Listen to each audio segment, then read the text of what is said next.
मैं इस आस में हिमालय की शीत लहरों को सहता रहा कि कभी तो कोई भक्त आएगा जिसे प्रभु राम कथा सुनाएंगे। और फिर वर्षों प्रतीक्षा करने के पश्चात अंततः एक दिन वो शुभ घड़ी आ ही गई।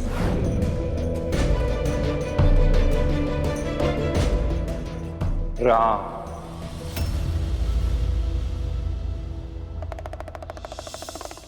स्वामी, मैं कब से आपकी समाधि टूटने की प्रतीक्षा कर रही थी। और ये राम कौन है? राम, ये 2 अक्षर के नाम में समस्त ब्रह्मांड समाया हुआ है। सृष्टि का कण कण राम के बिना अपूर्ण है। स्वामी, क्या ये राम कोई बहुत बड़ी शक्ति है? राम की शक्ति कल्पना से भी ऊपर है देवी। उन्हीं श्री राम को देखने, समझने और जानने का केवल एक ही मार्ग है देवी, और वो है भक्ति। श्री राम के बारे में सुनकर उनके बारे में जानने की जिज्ञासा बढ़ती जा रही है स्वामी। केवल आपकी नहीं देवी, हर वो प्राणी जो इस संसार में उपस्थित है, यदि वो एक बार श्री राम का नाम सुन ले तो फिर उनके जीवन का चरित्र भी अवश्य जानना चाहेगा। आइए देवी, मेरे समक्ष बैठिए। आज मैं आपको श्री राम की कथा का श्रवण करवाने वाला हूं।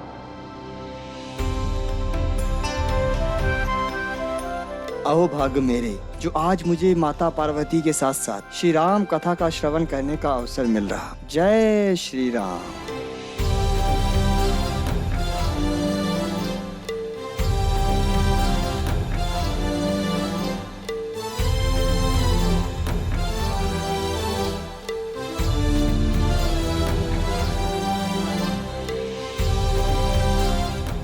अद्भुत, अद्भुत है श्री राम की कथा स्वामी, जिसे सुनकर मेरा हृदय तो पुलकित हो उठा है। किंतु स्वामी, क्या मेरे अतिरिक्त आपने किसी और को राम की कथा सुनाई है? नहीं देवी, किंतु इस समय इस संसार में 2 ऐसे भक्त हैं जो श्री राम के पावन नाम से परिचित हैं, और उन 2 भक्तों में से सबसे पहला नाम है शबरी का। शबरी? ये शबरी कौन है स्वामी?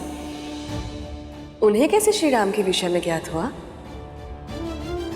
शबरी का श्री राम को जानने के पीछे भी एक रोचक कथा है देवी। वो रोचक कथा क्या है स्वामी? मुझे भी तो बताइए। कोई है? तनिक सुनिए तो। आती हूँ, रुकिए।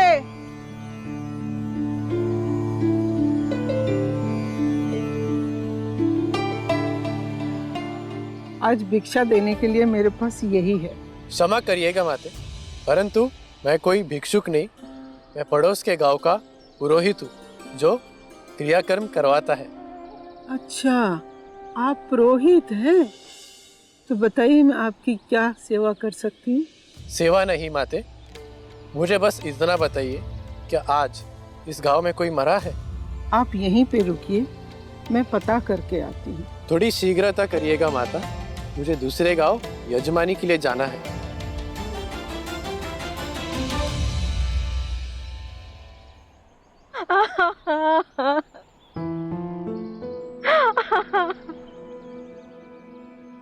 भाई, तनिक सुनना। क्या हुआ माई? तुम इसी गांव के हो? हाँ माई, मैं इसी गांव का हूँ, पर हुआ क्या? अच्छा ये बताओ, यहाँ कोई मरा है? हाँ माई, मरा तो है, तभी तो वो बेचारी स्त्री ढाड़े मार मार के रो रही है।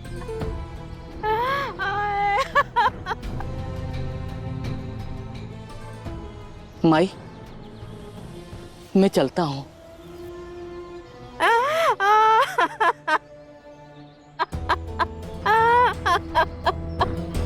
अवश्य ही इसका कोई अपना मरा होगा, चलकर देखती हूँ।